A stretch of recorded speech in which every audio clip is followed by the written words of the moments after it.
Et bienvenue, on continue notre aventure, on continue les explications sur les nouveautés au niveau électronique à bord de Saori. Et pour cela, je reprends la caméra, je la remets sur ma tête et on est parti. Voilà, bon, pour ce qui a été dit précédemment, je voulais juste rajouter que sur le pilote auto, il y avait aussi 3 modes. Un mode croisière, un mode, je sais pas trop comment s'appellent les autres, ça doit être régate, et un mode je ne sais quoi, qui va jouer sur justement la réactivité, le temps de réaction du pilote, et surtout les micro-ajustements du pilote. Donc on va avoir le mode croisière qui va être le mode chill, le plus cool possible, où le pilote va justement gentiment remettre le bon cap quand le bateau se dévie, quoi. Et après on va avoir le mode sport ou le mode régate ou je ne sais comment, qui va faire en sorte que le bateau est ultra réactif, et donc à peine il décale d'1 degré, le pilote, paf, déjà direct il récupère. Donc c'est vrai que pour éviter de faire comme ça avec le pilote, on pourrait se dire que le plus précis et le plus réactif est le mieux. Voilà, finalement d'expérience, moi je l'ai mis sur plutôt moyen aux croisières. Pourquoi? Parce que sinon le pilote il passe sa vie à bouger et il est constamment en train de rectifier, et le problème c'est que ça consomme énormément d'électricité, du coup pas forcément utile, ça l'abîme en plus, enfin ça l'use prématurément forcément, et en plus de ça, ça consomme plus d'électricité. Donc n'ayant pas besoin de garder au millimètre près mon cap tout le temps, notamment quand il y a des vagues, etc. Là, le bateau va se laisser emporter, rectifier juste après, et c'est très bien aussi. Voilà. Donc je voulais préciser qu'il y avait quand même 2 ou 3 modes de réglage sur le temps de réponse et la réactivité du pilote auto. Voilà, je pensais que c'était intéressant d'en parler. Il y a 2 modes, il y a mode vent, mode cap, compas, et après il y a aussi les modes de réactivité des pilotes. Voilà, maintenant vous savez tout sur le pilote. Écoutez, on va continuer un petit peu. Je voulais bien préciser quand même que dans tous les cas, ce que je venais de vous présenter, c'était clairement non obligatoire, hein. Les anciens modèles fonctionnent aussi tout à fait bien, donc tout à fait correctement. Donc c'est pas une obligation, ça va pas grandement augmenter votre sécurité ni quoi que ce soit, donc il n'y a pas vraiment d'obligation à cela. Je pense que quand vous avez des appareils défectueux, en mauvais état ou très vieux, et que c'est le moment d'en changer, vu le prix des 60 aujourd'hui, qui coûtent très cher, quasiment, c'est vraiment très peu de différence entre les anciens modèles et les nouveaux modèles si on veut acheter de l'occasion ou du neuf, etc. Donc voilà, si vous devez les changer, autant partir sur des trucs un peu plus modernes. Maintenant, on va parler de choses beaucoup plus intéressantes à mes yeux, puisqu'on va parler de l'AIS. Voilà, il faut savoir que à bord de Saori, on avait uniquement un déflecteur radar. Donc c'est quelque chose qu'on met dans la mâture, qui est juste là, je crois que qui est dans la cabine arrière. Et donc je peux vous le montrer, hein. On n'est pas pressé, de toute façon on n'est pas arrivé encore, hein. Voilà. Donc ça, de base, ça que vous mettez dans la mâture, alors beaucoup de gens vont vous dire ça ne sert à rien, ça marche pas, etc., etc. Moi j'utilise cette marque là, Mobri. Pourquoi? Parce que c'est dans un matériau différent que le classique de base de chez U-Ship. Donc il coûte un petit peu plus cher, mais le fait que ce soit dans un matériau différent, ça marche mieux. Donc on ne lésigne pas avec la sécurité, et même si beaucoup de gens vont avoir tendance à vous dire que ça ne sert à rien, moi je peux vous assurer que quand vous êtes dans la purée de poids et que vous voyez pas à 20 mètres, comme ça m'est déjà arrivé plusieurs fois, vous êtes heureux qu'on vous détecte, même si c'est 10 mètres plus tôt, et vous êtes content de les prendre, quoi, ces 10 mètres là. Vous voyez que on est dans ces moments là, c'est très bizarre, hein. Vous vous rendez pas compte à quel point, pour ceux qui l'ont jamais vécu, naviguer dans une purée de poids, il n'y a rien de plus horrible que ça comme sensation. Surtout si vous n'avez ni déflecteur radar, ni AIS, ni radar, et rien quoi. C'est-à-dire que personne ne peut vous repérer. Et donc tout se fait à vue. Sauf que quand la vue, la visibilité est extrêmement réduite, eh bien ça devient très compliqué quoi. Ça devient vraiment limite dangereux. Donc pour ce faire, donc comme je vous ai expliqué, il y a le déflecteur radar qui peut jouer un petit peu. Alors à quoi il sert? Tout simplement, ce petit truc en métal que vous voyez là, ce tube, il va faire en sorte de mieux renvoyer dans de meilleures directions le radar. Parce que le radar d'un gros bateau, un bateau de pêche, un cargo ou un bateau équipé d'un radar, il va scanner devant, bim bam, il scanne, il scanne. Et dès qu'il tombe sur quelque chose, même devant, même à 360 degrés, dès qu'il tombe sur un truc en métal, c'est répercuté et ça revient au bateau. Et du coup, il va signaler la position. Au début, une position vague, et plus le signal est fort, plus la position sera précise sur votre radar. Voilà comment fonctionne le radar. Donc ce petit déflecteur-là permet de mieux se faire repérer par des radars, sachant que déjà les voiliers sont mieux repérés que les bateaux à moteur parce qu'ils ont un mât, du coup plus de hauteur. Et en plus de ça, si vous rajoutez le déflecteur, bah, c'est toujours mieux. Voilà. Donc comme ça vous permet d'être repérable par les radars, d'accord, hein, c'est pas pour autant que vous avez un radar à bord. Voilà, maintenant on va parler de l'AIS directement. Je peux vous parler du radar. Le radar, j'en ai pas équipé à bord de Saori. Je pense que c'est vraiment pour peut-être des endroits un peu particuliers, ou si vraiment on veut se préserver encore plus du danger qu'avec un AIS.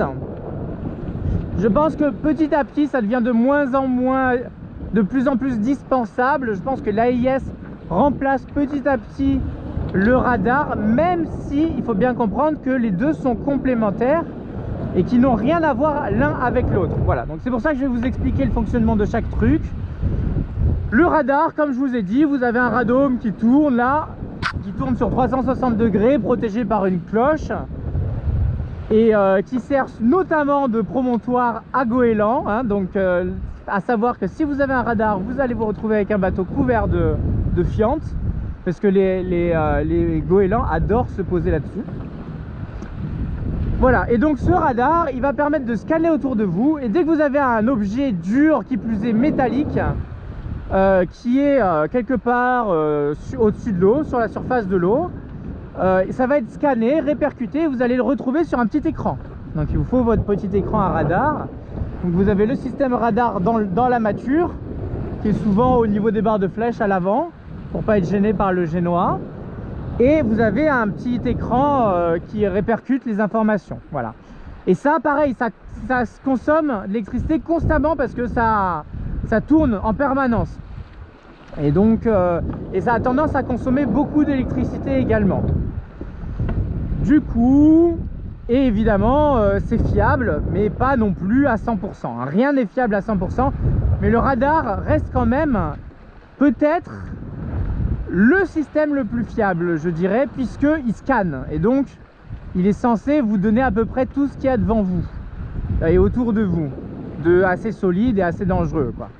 Donc le radar, ça reste quand même le plus fiable de tous, mais aussi le plus gourmand en électricité. Voilà, et aussi très, très onéreux, hein. Encore une fois, ça coûte assez cher.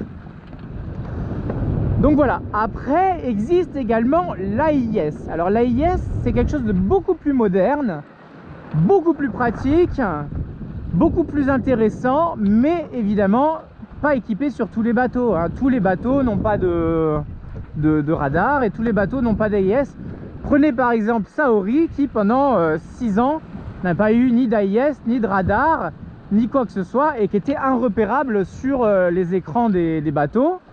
Enfin si, est repérable par le radar, mais pas en tout cas invisible sur l'AIS. Donc il faut bien prendre en compte que des bateaux de ma taille, plus petits, et certains bateaux plus grands, même si c'est plus rare, peuvent ne pas avoir d'AIS, et donc l'AIS n'est pas une valeur sûre et ne va pas vous donner la position de tous les bateaux sur le plan d'eau. Voilà, donc ça c'est important de le comprendre. C'est qu'à chaque fois, À chaque fois, on a des trucs pour s'aider, pour se préserver, mais on n'a rien de sûr à 100%. C'est hyper important de comprendre ça.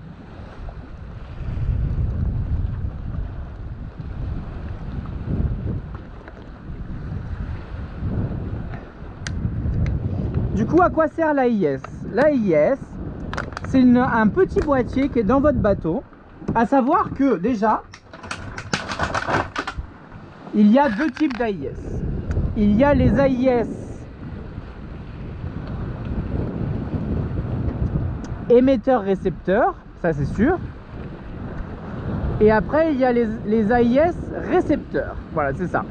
Donc ceux de base, ça va être des AIS récepteurs qui vont du coup récupérer grâce à une antenne. Donc là on parle d'antenne, hein. Donc ça va utiliser l'antenne VHF notamment. Certains vont en avoir deux, une spécifique pour l'antenne VHF qui permet de parler avec la radio, et une autre antenne radio, c'est le même système, qui permet de scanner aux alentours les émissions d'AIS radio. D'accord?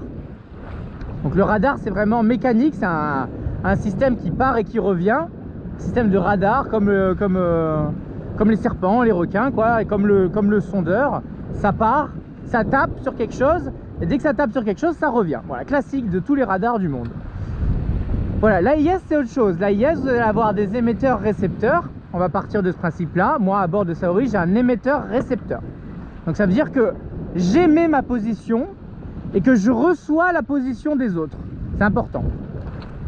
Donc pour cela, il faut une petite antenne. Moi, j'ai mon antenne GPS là qui sert à ma radio pour envoyer mes messages ASN sur ma VHF. Mais j'ai une autre antenne qui est à l'intérieur du bateau, qui est assez puissante pour traverser la coque, et qui du coup me permet d'être récepteur antenne AIS, émettrice et qui reçoit. Sachant que pour mon antenne VHF, vous voyez là-haut que j'en ai qu'une seule. Pourquoi? Parce que j'ai acheté ce qui s'appelle un splitter. Donc split en anglais, c'est coupé en deux. Je vois des trucs depuis tout à l'heure blanchâtres dans l'eau. Je me demande si c'est des méduses, des sacs plastiques ou autre chose. Mais à chaque fois que je regarde, je le vois disparaître. Donc je sais pas trop ce que c'est. Petite tache blanchâtre. Voilà, donc du coup, ce splitter d'antenne va permettre quoi? Il va permettre d'envoyer un peu d'AIS, enfin un peu de VHF, un peu d'AIS, un peu de VHF, un peu d'AIS, etc. Et il va split en fonction pour avoir vraiment les deux en une, quoi. Ça permet de n'avoir qu'une seule installation d'antenne en haut. Et pour ça, il faut donc absolument un splitter d'antenne. Je vois que le chinois fait la gueule. Voilà. Donc après, comment fonctionne mon AIS? Actuellement, je peux pas vous le montrer parce qu'il est derrière mon tableau électrique, il est caché, et puis c'est une black box, on appelle ça, donc une boîte noire sans vraiment d'écran, il n'y a rien, il n'y a aucune information et tout, il y a juste des câblages à brancher. Et cette box là me permet donc d'avoir mon AIS. Maintenant, il existe plusieurs solutions pour voir justement l'AIS. Soit vous achetez le classique Raymarine AIS, et donc vous devez le combiner avec un écran Raymarine hors de prix, etc., fixe, donc qui est pas, c'est pas incroyable quoi. Si vous avez peut-être un poste de bar à roues, vous pouvez le mettre là et du coup vous l'avez sous les yeux. Mais moi je vois pas où là je mettrais un gros écran comme ça. Et si c'est pour le mettre à l'intérieur, ça n'a aucun intérêt, puisque vous devez en avoir besoin au moment où vous êtes à la barre et pouvoir regarder là où se trouve le danger, d'accord? Donc du coup j'ai trouvé que c'était pas très intéressant pour moi d'acheter le Raymarine, puisque le Raymarine aujourd'hui, ils font exprès, hein, la techno existe, tout est possible, d'autres le font, mais eux le font pas. Pourquoi? Parce qu'ils veulent vendre leur gros écran à 1500 balles là, ils veulent en vendre un paquet en même temps que leur AIS. Donc ils font des ports propriétaires, ils font en sorte que ça ne puisse marcher qu'avec, etc. Et aujourd'hui, 2023-2024, Parce que je l'ai acheté en 2023, aujourd'hui on est en 2024, mais je l'ai acheté en 2023. En cette date, en tout cas, Raymarine n'avait pas sorti de AIS avec émetteur Bluetooth dessus, quoi. Voilà. À aucun moment, c'est Bluetooth ou Wi-Fi, attention que je me trompe pas là entre les deux, que je dise pas de bêtises. C'est lequel qui est Bluetooth, c'est lequel qui est Wi-Fi. Parce que là, attendez, je regarde juste sur ma tablette. Là, je veux pas vous dire de bêtises parce que c'est important quand même.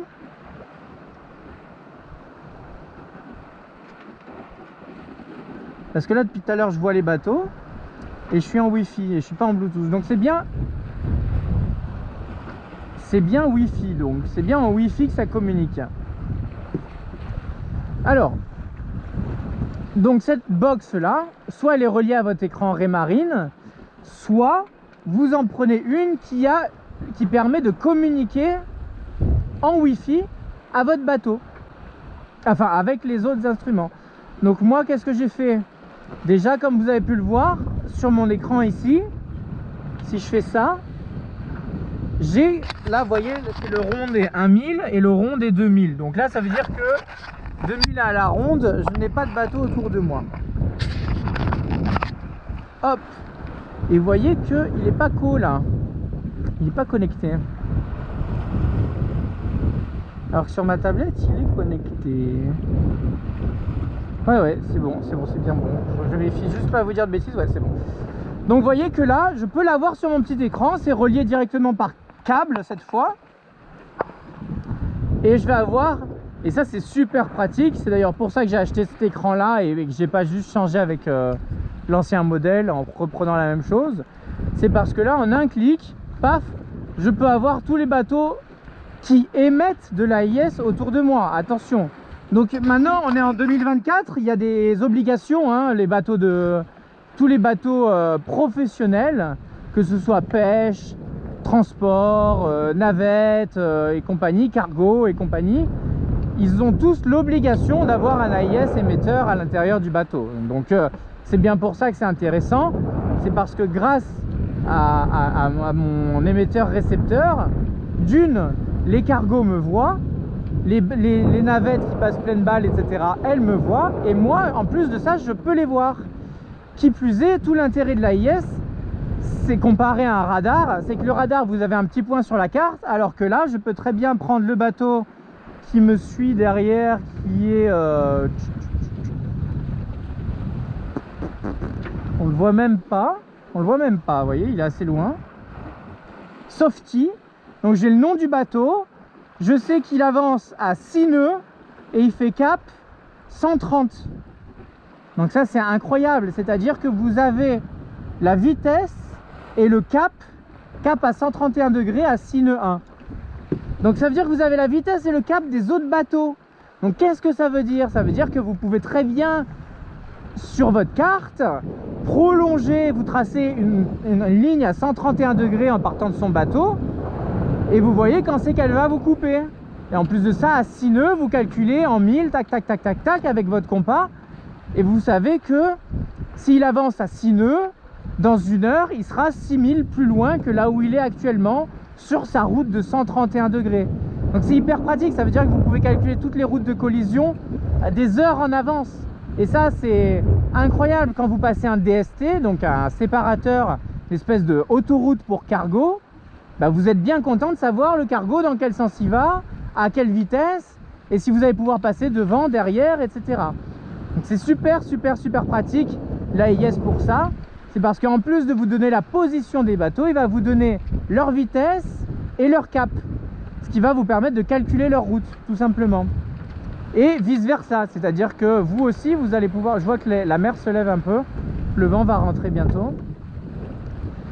Et donc, ce qui va vous permettre de faire exactement la même chose pour vous. Eux, ils vont pouvoir voir, ah, la petite Saori, elle va bientôt traverser le DST, et elle avance à 4 nœuds et elle fait route à 90 degrés. Donc le cargo, il va pouvoir se dire, est-ce qu'on va être en route de collision, est-ce qu'il aura le temps de passer avant, est-ce qu'il passera derrière moi, etc., etc. Donc les deux peuvent se comprendre, en tout cas sur leurs intentions de navigation. Et ça, il n'y a que l'AIS qui le permet. C'est pour cela que avoir un AIS émetteur-récepteur, aujourd'hui c'est ultra pratique. Ça n'empêche pas que vous ne pouvez pas vous endormir en disant c'est bon, j'ai l'AIS, ça sonnera si jamais, puisque il suffit qu'il y ait un bateau qui n'ait pas d'AIS émetteur, ce qui est très souvent le cas en côtier, très souvent, et vous le voyez pas, il est invisible et du coup vous pensez être tranquille et en fait non. Donc quoi qu'il arrive, il n'y a rien qui remplace la surveillance visuelle à 360 degrés. Celle-là, elle est obligatoire dans tous les cas, quoi qu'il arrive. Maintenant, vous pouvez vous aider un petit peu.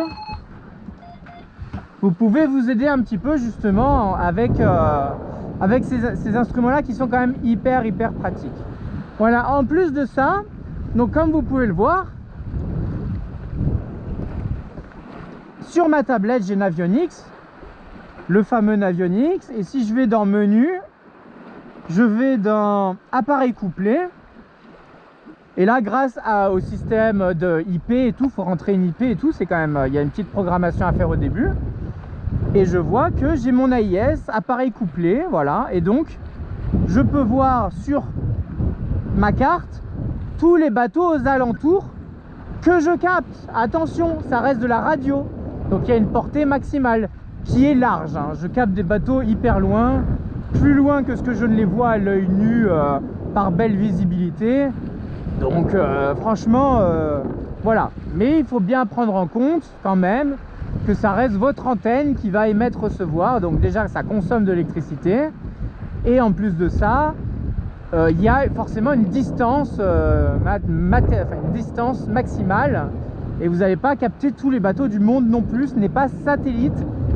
Et c'est pas comme quand vous allez sur Marine Traffic sur votre ordinateur et que là vous voyez tous les cargos dans le monde entier. Bon bah là vous les voyez par répercussion d'AIS, etc. Mais moi sur mon AIS je ne vois que ce que je reçois, toutes les ondes que je reçois grâce à mon antenne, d'accord? Il n'y a rien de satellite, il n'y a pas de connexion internet, pas de connexion satellite, c'est uniquement, c'est autonome si vous voulez, entre ma batterie, mon émetteur AIS, mon splitter d'antenne, mon antenne VHF, ma tablette et l'AIS de mon voisin. Tout ça fonctionne en autonomie pure, sans dépendre de satellite ou d'internet. C'est bien ça tout l'intérêt également. Voilà, je regarde la batterie, 8%. On va finir sur un dernier truc rapidement. Je voulais vous en parler, j'espère que c'est clair. Je pense que c'est clair, hein. Je me répète toujours assez pour que si jamais ça ne soit pas compris la première fois, ça sera mieux réexpliqué la deuxième. Donc c'est pour ça qu'il y a beaucoup de répétitions dans mes vidéos quand elles sont assez techniques. C'est voulu, c'est volontaire. Voilà, et après, à cela, vu que je détecte les AIS, mais en aucun cas les radars, voilà. Et donc à cela, on va rajouter ce petit boîtier là qui s'appelle Merveille et qui va me permettre de faire une veille. Vous voyez, là ça bip, il y a le petit point vert. Ici c'est mon bateau qui va dans ce sens là, c'est pour ça que je l'ai mis dans le sens de la marche pour plus de lisibilité. Si ce truc rouge là il s'allume, c'est qu'il y a un bateau dans ce camembert là. Si ce truc là il s'allume, c'est qu'il y a un bateau dans ce camembert là. Si ce truc là il s'allume, c'est qu'il y a un bateau dans ce camembert là. Et si ce truc là il s'allume, c'est qu'il y a un bateau dans ce camembert là. J'ai une demi-veille, une veille permanente, et j'ai la sensibilité ici que je peux régler, savoir si je veux que ça repère loin ou pas loin. D'accord? Donc comment ça fonctionne? Ça, il y a une petite antenne également. Oui, il y a une petite antenne. C'est l'antenne que vous voyez là d'ailleurs. C'est l'antenne que vous voyez là-bas. D'ailleurs, elle a bougé. Je vois que le petit trait il a bougé.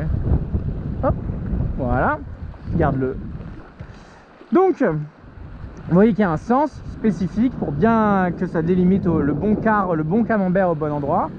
Et qu'est-ce que c'est le Merveille? C'est quelque chose qui est vieux comme le monde, enfin vieux comme le monde, qui est quand même assez vieux aujourd'hui et qui marche plutôt bien, puisque à l'époque on traversait l'Atlantique uniquement avec ça. On n'avait pas de les bateaux qui n'avaient pas les moyens de se payer un radar et l'AIS n'existant pas, ils partaient avec ça. Et en gros, ça leur suffisait pour pas rentrer dans les cargos, quoi, grosso modo. Donc, comment marche ce Merveille? Comment ça marche? Bah, tout simplement, quand ça se fait scanner par un radar, un petit peu à l'instar du déflecteur qui, lui, dès qu'il se fait scanner par un radar qui est en train de balayer, donc pas nous, hein, un bateau, un cargo, imaginons, cargo dans le brouillard, il balaye avec son radar, ça tape sur le déflecteur, ça revient sur lui, il me repère, mais en plus de ça, ça tape sur mon antenne qui repère qu'elle s'est fait scanner par un cargo venant de là-bas, et du coup, ça bip sur mon merveille, et ça me dit cargo dans ce camembert là, d'accord? Et c'est pour ça que moi je l'ai pris, parce que c'est complémentaire, si vous voulez, avec l'AIS. Parce qu'il suffit qu'un bateau ait un radar mais pas de AIS, et ben il est invisible sur mon AIS. Alors que là, et ben je couple, je reçois tous les AIS aux alentours grâce à mon antenne VHF, et je reçois tous les radars qui se font scanner grâce à cette petite antenne là. Donc j'ai quand même réussi à combiner radar plus AIS. Donc si vous voulez, pour résumer, j'ai émission réception AIS et j'ai réception radar sans l'émission. Voilà, pour faire simple, c'est à peu près ça. Ce qui me permet que si jamais un bateau se retrouve avec juste un radar et pas du tout d'AIS, de le voir quand même et d'être vu. Voilà, bah écoutez, je pense que c'est à peu près tout. Voilà, c'est pour donner un petit peu ce combo qui au final, il y en a pour un AIS émetteur-récepteur, plus splitter, etc. Je pense qu'il y en a pour à peine moins de 1000 euros, un peu moins de 1000 euros et vous avez le tout. Après ça dépend les marques, ça dépend les prix, ça dépend des trucs et tout, mais grosso modo c'est entre 600 et 1000 euros, 600 et 1200 euros, c'est une belle fourchette, je vous l'accorde. Et après le merveille, ça coûtait 200 euros je crois, 200 ou 300 maximum, mais c'était pas grand chose. Et bon bah c'est quand même un gain supplémentaire de sécurité. Aujourd'hui vous voyez que il y a l'AIS qui est en route parce que je voulais vous le montrer, etc. Mais en vrai une navigation comme aujourd'hui, je branche rien, hein. Je reste à surveiller à vue, etc. Maintenant il fait nuit, purée de poids, gros brouillard, si, ça, n'importe quoi, visibilité dégueulasse, orage, je ne sais quoi, et ben je vais pouvoir allumer mon merveille. Et bon, le merveille, ça, hein, en côtier, c'est pas vraiment très pratique parce que ça va avoir tendance à sonner assez souvent. Mais par contre, en hauturier, vous voulez dormir, vous êtes loin de tout, vous dormez, bah vous savez que si le merveille sonne, c'est qu'il y a un cargo qui est pas loin et vous pouvez régler la sensibilité. Je veux pas dire de bêtises, je sais plus combien était la portée maximale, mais c'était pas mal, hein. Je crois que c'était 5-6 000 si je dis pas de bêtises, hein. Mais bon, je veux pas vous dire de bêtises, c'est des trucs que j'ai installés il y a longtemps, je me suis documenté là-dessus il y a longtemps. Et vu qu'ici à bord de Saori on essaye de dire aucune bêtise et qu'en plus de ça on a tout rangé au préalable dans notre petit truc, il suffit que je trouve la feuille du merveille.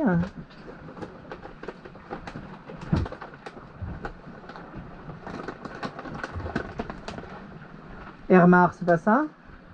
Non, ça c'est le...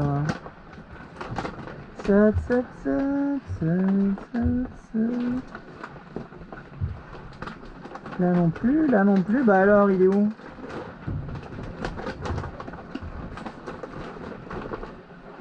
Électro-énergie, ça on en parle juste après, c'est pour les panneaux. Bon, de toute façon ça va couper, j'ai plus de batterie. En tout cas, vous regarderez de votre côté jusqu'à combien vous pouvez, à maximum sensibilité, jusqu'à combien ça porte. C'est intéressant de le savoir quand même. Hop, mais là, je n'ai plus de batterie pour perdre du temps à chercher. Et tout est sur internet, encore une fois, vous allez sur Saori Sailing, onglet info utile, vous scrollez, vous allez jusqu'à équipement de Saori et vous allez avoir également et le merveille, son prix, l'AIS, le Merveille, leur prix, leur notice de fabrication et leur notice d'utilisation. Voilà, tout ça est disponible sur mon site internet Saori Sailing. Donc au moins vous aurez tout en propre et tout, et ce sera bien à jour. Que là c'est des choses que j'ai installées il y a 1 an et de tête je n'ai plus. Voilà, voilà pour ce qu'il en est pour AIS, émetteur, récepteur, Merveille. Voilà, vous savez tout maintenant ce qui est à bord de Saori. Le fait de pouvoir l'avoir sur mon petit écran là et sur ma tablette, c'était vraiment les 2 trucs qui étaient les plus importants pour moi. D'avoir un truc que je puisse utiliser avec Navionics, qui est tout le temps avec moi. Navionics me suit dans toutes mes naves. Et ce petit Merveille, ce petit boîtier, voilà, que j'ai installé, qui est très simple à installer aussi. Donc il y a une antenne et un câble électrique à mettre aux batteries et c'est tout, quoi. Voilà, bah écoutez, je vous embrasse, je vais recharger la batterie et puis on se retrouve peut-être tout à l'heure pour les panneaux solaires. Voilà, si ça a assez rechargé, je sais pas, parce qu'il faudra du temps encore. Je vous embrasse, j'espère que ça vous intéresse. C'est un sujet quand même qui est important, que tout le monde se pose comme question. Batterie faible,